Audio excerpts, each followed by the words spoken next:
La maestra Gloria Sánchez es senadora de Veracruz por el partido Morena. Ella tiene una vasta y larguísima trayectoria como, bueno, desde la izquierda, como ha estado presente en la lucha magisterial. Estuvo en la fundación del Partido Mexicano de los Trabajadores junto con Alberto Castillo, y toda una trayectoria totalmente definida del lado de la izquierda. Y pues, maestra, muchas gracias por aceptar esta entrevista. Gracias a ti, Tulio. Gracias, bienvenidos. Hemos visto que con la llegada digamos, tanto en el poder federal como en el poder estatal, llegaron junto con el caso de México, con Andrés Manuel López Obrador, en el caso de Veracruz con Cuitlao García, mucha gente que se dice de izquierda, ¿no? Hay neoizquierdistas, hay gente que pues aprovechando la inercia y la posibilidad de estar dentro del aparato de gobierno y de estar ejerciendo el poder público, se define de izquierda. ¿Qué opinas de estas nuevas corrientes, si le podemos decir de alguna manera, de neoizquierdistas? Mira, yo estuve escuchando con mucha atención al maestro Lorenzo Meyer, porque es el tema, ¿no? De que si Morena es el primor, que si Morena no es de izquierda, que si hay mucho oportunismo, ese tipo de cosas. Y yo recuerdo muy bien que Eberto nos explicaba que no es lo mismo un partido que un movimiento. Es decir, los partidos así, que son una parte de ciudadanos que piensan de manera afín y que tienen ciertos ideales y demás, pues tiene una serie de reglas y de costumbres y de documentos y de ideales y demás. Y yo creo que precisamente se identifica a la izquierda como algo sistemático, como algo disciplinado, como algo que tiene metas, que tiene objetivos y que tiene ideales y que tiene filosofía. Entonces, en un movimiento social, y yo me acuerdo que Eberto nos hablaba, por ejemplo, del Frente Sandinista, porque nos tocó también apoyar ese movimiento, pues fue un fenómeno extraordinario, porque para empezar está inspirado en el mismo cristianismo, y los sandinistas y aún los nicaragüenses en la actualidad son muy católicos, sumamente, y no pierden su ritual y demás. Pero bueno, ya ves que estuvieron pues Ernesto Cardenal, su hermano y demás, pero al mismo tiempo también venían sandinistas radicales, pero no dejaban de ser un poco pues cristianos comunistas, por decirle de alguna manera. Entonces, ahí ya no era un partido solito, sino que fue un movimiento emergente tan importante que sumó a muchas fuerzas. Lamentablemente, el partido se debilitó, el movimiento empezó a entrar en contradicciones y ahora tenemos lamentablemente mucho problema ideológico, y también pues hasta cultural, ¿no? En Nicaragua. Pero ese fue un frente, o sea, no fue nada más un partido. Ahora, en Cuba, lo mismo, la Revolución Cubana surge del movimiento 26 de julio, ¿verdad? Y triunfa gracias al apoyo de pues toda la sociedad que estaba harta de la dictadura, pero después ya se funda bien el Partido Comunista Cubano, pues que tiene sus raíces con Martí, ¿verdad?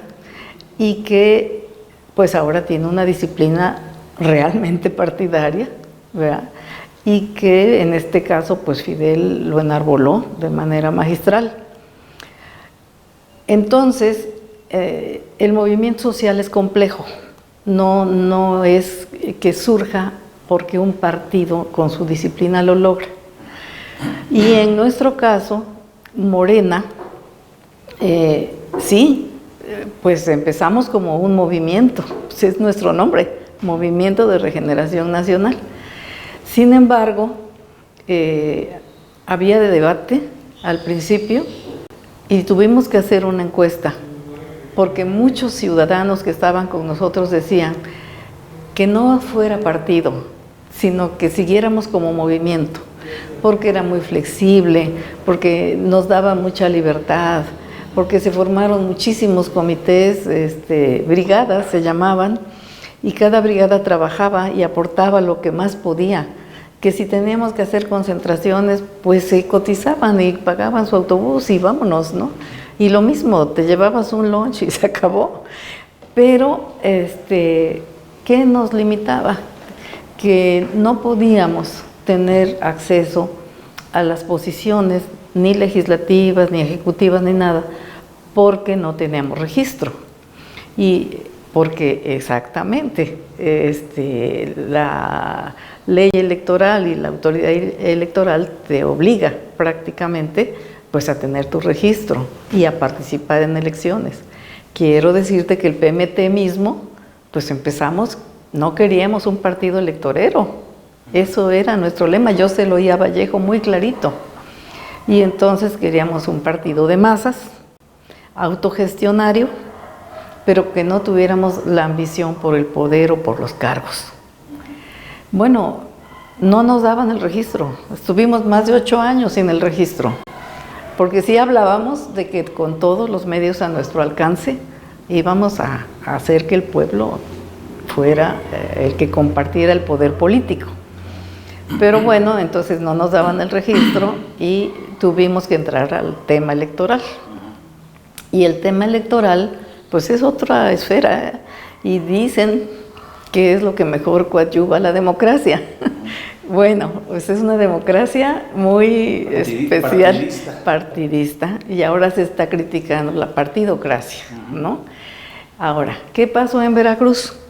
Efectivamente, la izquierda viene de tiempo atrás. En Veracruz hubo comunistas muy connotados. Yo me acuerdo todavía conocí al señor Ratón Velasco, sí, pues por supuesto a Ernesto Fernández Panes, ya muchos fallecidos, Consuelo Campo, Héctor Castañeda Bringas, Isael Cantú, Donato Flores. Ellos eran los comunistas, pero pues andaban muy ocultos, porque no había mucha participación. Sí hicieron campañas electorales, pues yo me acuerdo cuando fue candidato Valentín Campa, ¿no?, a la presidencia, pero eran muy marginales. Y había también, pues todavía algún pensamiento de izquierda en el PPS, que aún se mantiene, aún sin registro. Bueno, pero era muy marginal. Cuando surge el PMT, que nosotros, pues, ni siquiera nos acercábamos al comunista, no teníamos ni idea ni información, pero Heberto sale con su discurso, pues de que había que rescatar los símbolos nacionales, los héroes nacionales, que era una lucha larga que venía desde Hidalgo, que las reivindicaciones de la Revolución Mexicana y todo esto, y que nuestros símbolos tenían que ser patrios. Eso fue lo que más nos convenció. Porque sí, los comunistas, la Internacional, la Hoz y el Martillo y esas cosas, que no le decían nada al pueblo, ¿no? Entonces, en el Partido Mexicano de los Trabajadores, creo que Heberto encontró ese camino, lo diseñó muy bien y lo anduvo, porque lo que hace Andrés Manuel toda su vida es lo que hizo Heberto: caminar, hablar con la gente en las plazas públicas, exhibir las contradicciones y siempre, pues ya hablar de la vía pacífica. Porque antes había habido la represión del 68 y entonces pues había ahí en la cárcel el debate, o la vía violenta o la vía pacífica, ¿no? Y entonces salieron Heberto y Vallejo y dijeron: vamos a consultar al pueblo a ver qué prefieren. Y el pueblo dijo la vía pacífica. Y por eso llamó a formar el Partido Mexicano de los Trabajadores. Pero igual, éramos pocos, por acá los comunistas, por allá el PPR, por allá el Movimiento Revolucionario del Pueblo, así. Y fue cuando ya decidimos formar el PMS. Claro que los comunistas hicieron otros intentos de unidad porque formaron el PSUM, ¿sí? Pero ya llegaron más jóvenes. Los clásicos fueron los que te dije, pero llegaron más jóvenes y eran entusiastas y todo. Pero ya después, entonces, por su lado ellos, por nuestro lado nosotros, finalmente decidimos formar el PMS en el 1987. Y solo duró un año el PMS. Y ahí ya conocimos a otros compañeros que venían del PSUM. Creo que Rosa María Cabrera venía del PC también. Sí, ella era comunista.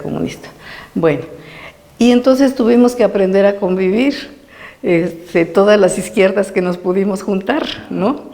Y bueno, pues ahí nos fuimos conociendo, nos fuimos acoplando y ya postulamos a un candidato a la presidencia por la izquierda. Diría yo, las izquierdas, ¿no? Sí, exacto. Entonces, en ese momento, pues Eberto fue el que salió por la primera elección primaria en urnas transparentes, fue el que salió electo. Pero al mismo tiempo se desgaja el PRI con el ingeniero Cárdenas, con Muñoz Ledo, con doña Ifigenia, en la corriente democrática del PRI, y entonces ellos postulan al ingeniero Cárdenas, ¿no? Y estaban los dos ingenieros. Y los dos, pues mira, que esa corriente democrática no la podemos llamar comunista, pero sí revolucionaria, nacionalista. Y entonces no teníamos grandes diferencias más que en el modo de hacer la política. Eso sí, y aquí se sigue notando, ¿no? Entonces, en el PMS tenemos una experiencia muy bonita porque es la primera elección pacífica y hay candidato del PAN, que fue Cloutier, y candidato del PRT, que era la otra izquierda que estaba por allá, que no se juntaba con nosotros, ¿no? Y Eberto. Pero Eberto declina por el ingeniero Cárdenas. Y entonces la izquierda ya va tomando otro cariz, pero lo más importante es que el voto fue masivo. Es decir, el ingeniero Cárdenas ganó. El pueblo hacía colas y colas y colas para... Sí. Y amanecían a las 6 las casillas, ¿no? Entonces, pues hicieron el fraude para imponer a Salinas y ahora se sabe mucho más de ese fraude, ¿no? Pero, ¿qué quiero decir? Que se volvió una izquierda de masas realmente, popular. El ingeniero Cárdenas y Eberto juntos, y luego, cuando ya faltó Eberto, pues el ingeniero Cárdenas seguía siendo el referente de esa izquierda nacionalista, pero ahí cabíamos también todos los otros, todas las izquierdas. Bueno, ¿qué pasa? Nos hacen ese fraude. Entonces, pero vamos ganando posiciones. Y entre esas posiciones, Andrés Manuel, que ya venía, que era un joven líder de Tabasco, y que se postuló para gobernador en el 88 también, pero con otro nombre, todavía no éramos PRD, pero cuando fundamos el PRD, Andrés Manuel venía con mucha fuerza. Y el PRD logró muchas cosas buenas, sí se dibujó como la izquierda, máxime cuando Andrés Manuel es el presidente del partido y pone al PRD en el segundo lugar, desbancando al PAN. Ese fenómeno fue tan importante y tan preocupante para las derechas que entonces lo que quedaba del neoliberalismo en el PRI se unió al PAN, hicieron el PRIAN, que así le llamamos nosotros, ¿no? Pero ahí está bien clarito ya quién es izquierda, quién es derecha. Aquí no hay centro, ¿eh? Aquí no hay centro. El centro es conservador. Sí, por naturaleza, ¿no? Bueno, entonces, ¿qué pasa? Que el partido es tan fuerte, pero que lamentablemente al mismo tiempo el sistema lo coopta. Y entonces lo que nosotros teníamos como un avance que se llamaba corrientes de pensamiento o corrientes de opinión están en los estatutos del PRD, pero eran de opinión. Yo era de la corriente por el cambio democrático de Berto.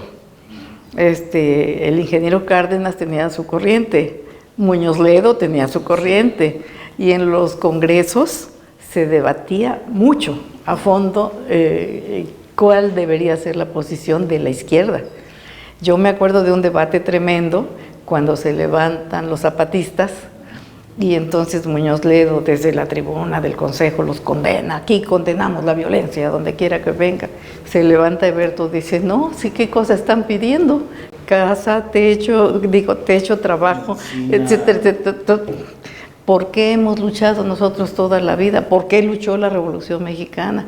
Pues no, nada de condenarlos, vamos a apoyarlos y vamos a dialogar con ellos y vamos a buscar la construcción de la paz. Y no digo, se impuso ese pensamiento de izquierda. Pero te repito que las corrientes de opinión se convirtieron en grupos de presión. ¿Por qué? Porque ya había prerrogativas, suficientes prerrogativas por tantos triunfos que había, porque ya había muchos triunfos en el Poder Legislativo, muchas diputaciones, algunos senadores, muchos presidentes municipales, y eso provocó la ambición de muchos compañeros que lamentablemente se quedaron solos con una corriente, que acabó firmando el Pacto por México con Peña Nieto, y por eso nos tuvimos que salir y formar Morena. ¿Sí? Ahora, Andrés Manuel toda la vida ha sido un luchador de izquierda, toda la vida, y lo ha demostrado, y no había buscado cargos de elección por muchísimo tiempo, y se los ofrecían, pero él es de una izquierda muy cuidada, yo así podría decirlo. Él no anda con panfletos, él no anda con frases célebres ni de Marx, ni de Engels, ni nada. Citas intelectuales, ¿no?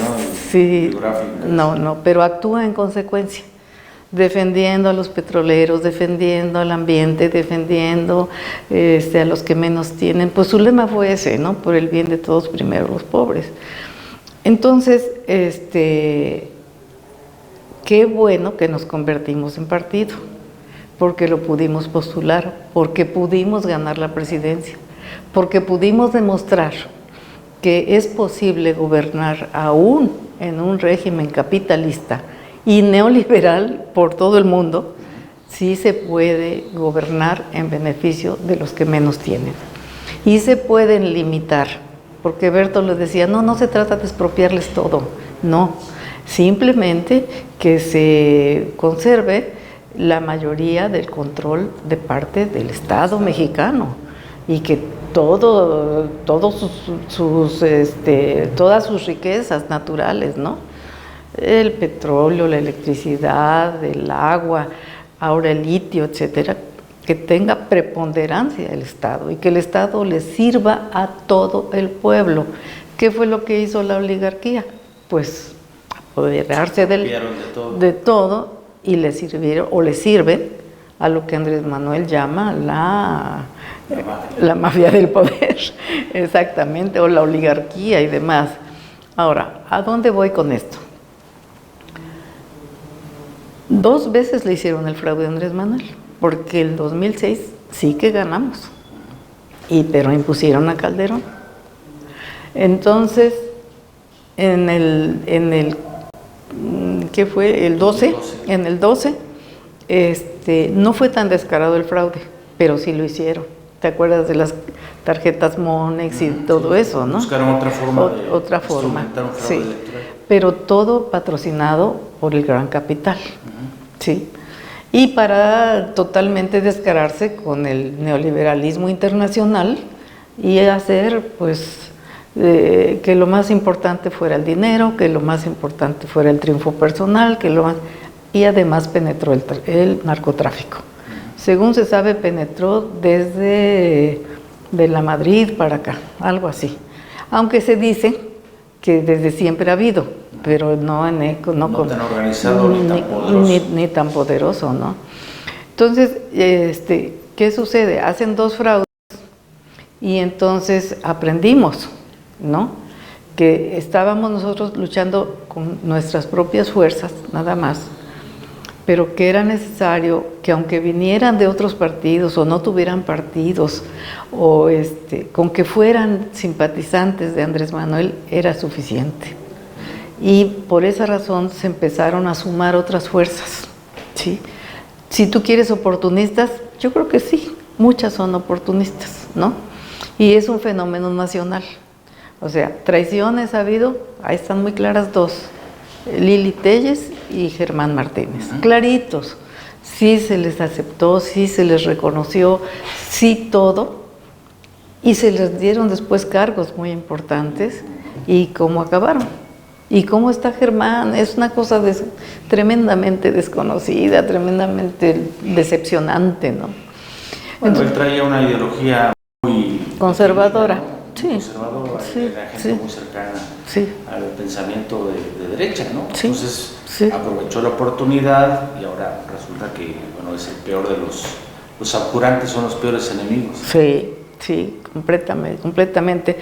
Entonces, estas transformaciones son, pues, muy importantes. Yo digo que es más el saldo positivo de que se haya triunfado aún con esas alianzas, ¿no? Y que ahorita no se entienden otras alianzas que se están haciendo o que se mantienen, porque no son alianzas consistentes. Aquí lo importante es que el movimiento, que ya no el partido somos 3 millones de afiliados en el último padrón que nos reconocieron, pero fueron 30 millones de mexicanos los que votaron por Andrés Manuel. Es decir, fue un movimiento social muy grande. Y si tú te fijas, él ha logrado que crezca más la simpatía. O sea, cosa rara.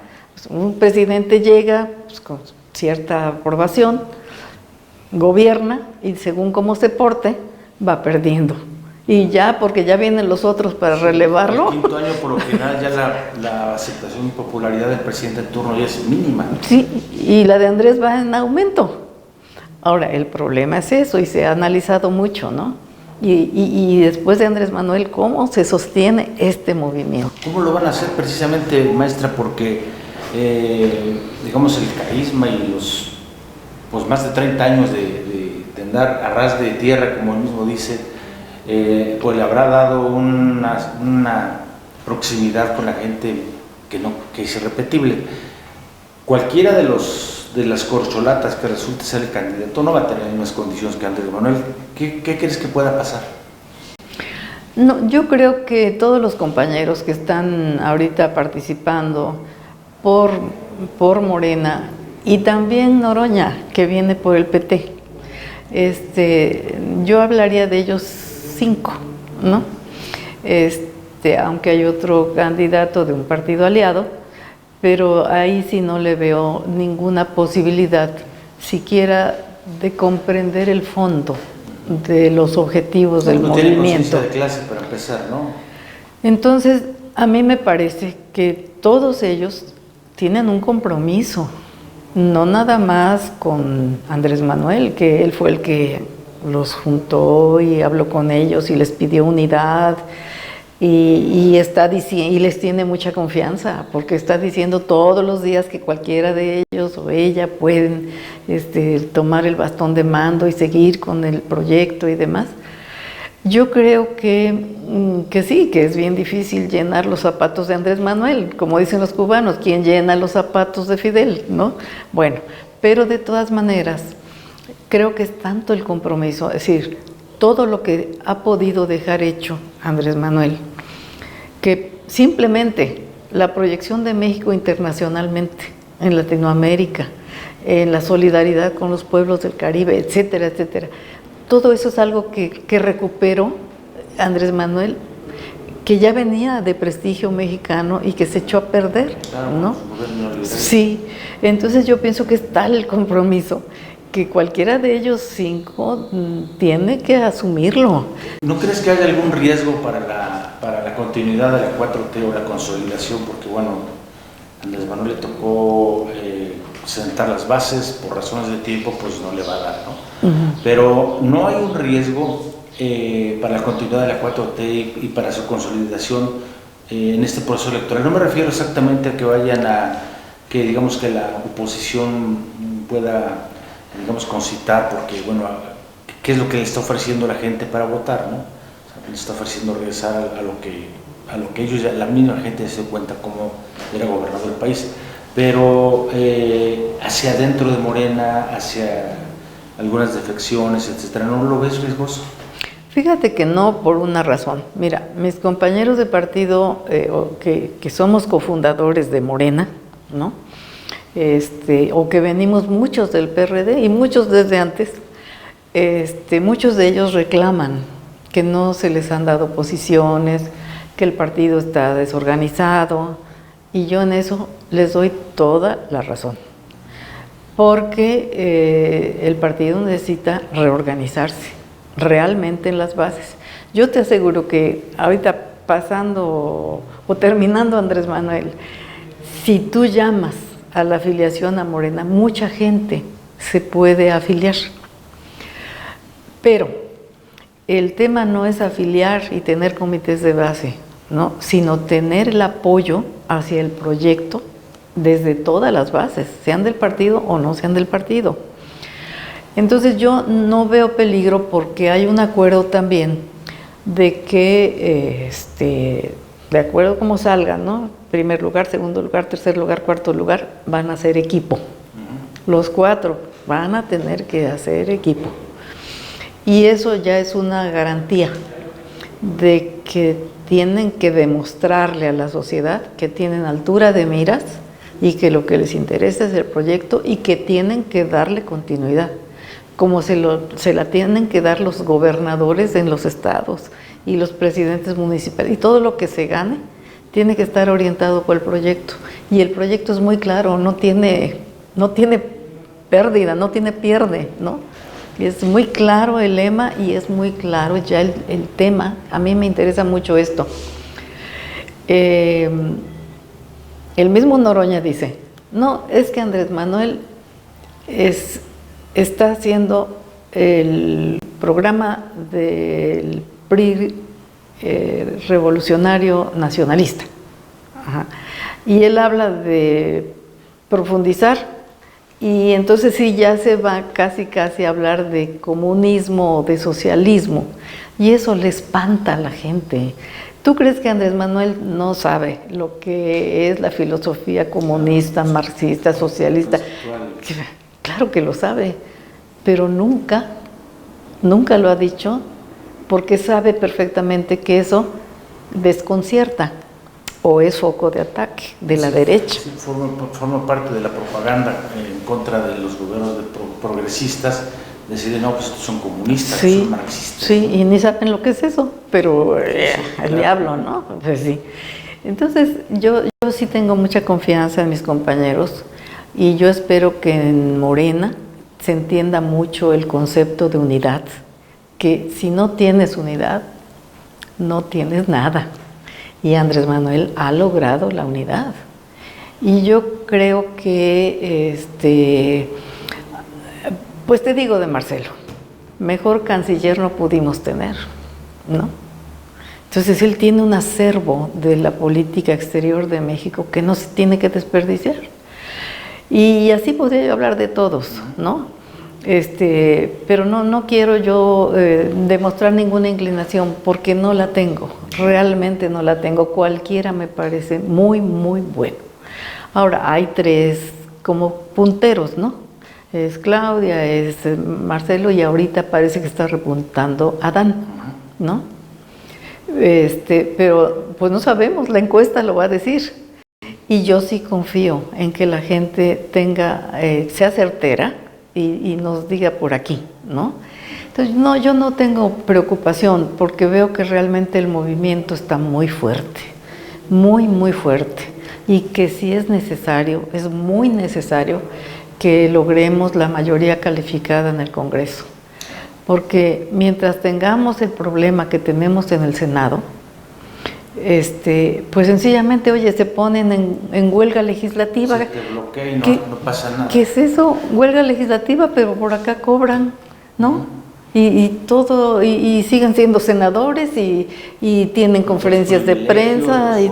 Sí, el fuero sobre todo es lo que les interesa porque traen la colita media sucia, ¿no? Claro, claro. Entonces sí creo yo que hay que empujar, y eso es algo que quisiera yo que entendieran bien todos mis compañeros y toda la gente que nos pueda oír o leer, que es fundamental votar por los candidatos de Morena, aunque algunos sean de alianzas que no nos gusten, pero se trata de lograr la mayoría en el Congreso. Y por supuesto la presidencia, desde luego, que tiene que ganarse, ¿no? ¿Qué opinas, maestra, de que, digamos, por una forma electorera y, digamos, pues al parecer bastante oportunista, los candidatos opositores a Morena, puedo decir dos, Santiago Krill y Xóchitl Gálvez? Bueno, resulta que Xóchitl es maoísta y Santiago Krill dice que es el más izquierdista de los panistas, cosas de esta, ¿no?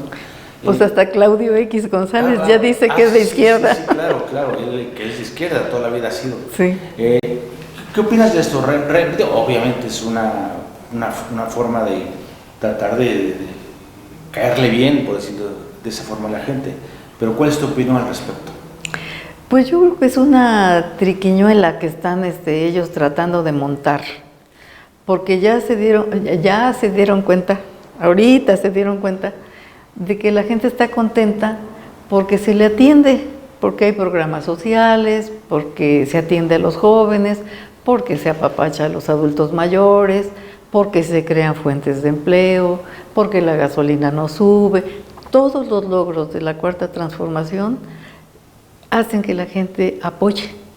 Entonces ahora ellos ya no pueden manejar su lenguaje sectario, ¿verdad? De la aristocracia o de los poderosos económicos, o que lo que más importa es el dinero, o que el Estado no debe participar en la economía y esas cosas. El mercado, las libertades que ellos les llaman, ¿no? Sí. ¿Libertad para qué? ¿No? Para todo, ¿no? Sí. Entonces yo creo que quieren disfrazar a los candidatos como, ahora sí, como populistas, ¿no? Y para decir, pues es que nosotros podemos seguir haciendo lo mismo que viene haciendo la Cuarta Transformación, ¿no? Nada más que nosotros sin corrupción, sin esto, porque se ponen impolutos, ¿no? Claro. No, es una triquiñuela, no tienen con qué, de verdad no tienen con qué. Mira, yo lamento mucho haber descubierto a 3 personas de mi género en el Senado que realmente lo único que hacen es gritar, y una de ellas es Xóchitl. Y Xóchitl, mira, a Xóchitl, digamos, es la que tiene un poquito de más argumentos, porque ella es ingeniera. Y entonces se puso a defender las energías limpias y todo, y a atacar a Pemex y a Rocío y a Andrés y a todo. Pero saca ciertos argumentos como que te parece que sabe algo, ¿no? Pero de que se pone a criticar a Bartlett, nada más contra Bartlett, yo creo que trae con él, que porque le ataca sus antecedentes políticos, pero como director de la Comisión Federal no dice nada. Entonces, ¿por qué? ¿No? Es nada más estar inventando. Y además de que inventa, es muy protagónica. Y por eso siempre está con la cartulina por aquí, con la botarga de dinosaurio, todo eso que he hecho. Con el disfraz para allá, con la cadena por acá, y con la bicicleta para allá. Y el whipping, ¿no? Sí, no, sí. Nunca lo usó, sí. Y de repente lo descubrió como moda. Sí. Entonces yo creo que no tiene bases. Ella no tiene bases. Lo que tienen es mucho dinero para la publicidad, Los medios, sí. Maestra, ¿y cómo ves Veracruz? Es decir, en Veracruz se ha logrado, en el gobierno de Cuitláhuac se ha logrado, digamos, construir una base social, pero además una estructura partidista que tenga identidad de izquierda real. Mira, Cuitláhuac es un compañero que sí viene de la izquierda. Cuitláhuac, muy jovencito, apoyó la campaña de Berto. siempre ha estado en la izquierda, estuvo en el PRD, participó en muchas tareas. Él mismo se inspiró en Eberto y lo dice, lo declara. Y es un compañero honesto. Él no está ganando salarios altos ni se toma un centavo. Lo que pasó con Cuit es que también tuvo que hacer alianzas. Integró un gabinete y se puso a gobernar con un estado en ruinas. ¿Cómo venía? En quiebra, sin dinero, con estructuras criminales por todo el estado. Sí, es muy difícil. El trabajo de Cuitláhuac ha sido muy difícil, pero ha tenido una virtud muy grande, que ha sido muy leal al proyecto del presidente. Él está muy consciente que surge del movimiento de regeneración nacional y llega a la gubernatura y obtiene una responsabilidad difícil, pero la ha encarado. Ahora, ¿qué me dices de las bases sociales? Yo creo que la base social en Veracruz es también como la base social de Morena a nivel nacional, porque les llegan los programas federales, porque hay un gran obradorismo, siempre lo hubo en Veracruz, quiero decirte que siempre, sí, es histórico.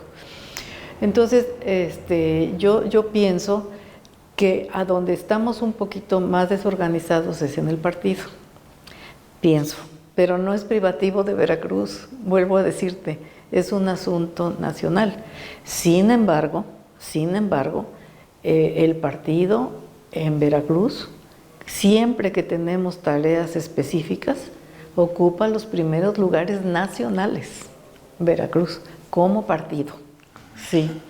Entonces yo pienso que, pues, como dicen, ¿no? Le tocó bailar con la más fea, pero bueno, ahí va haciendo sus pasitos y yo creo que la está sacando bien, le va a ir muy bien. ¿Qué es lo que noto también?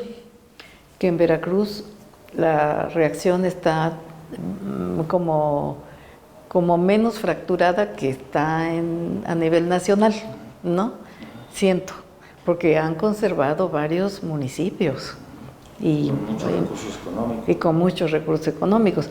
No va a ser una pelea fácil, no va a ser fácil, pero confío mucho en que sí prevalezcan los valores de Morena.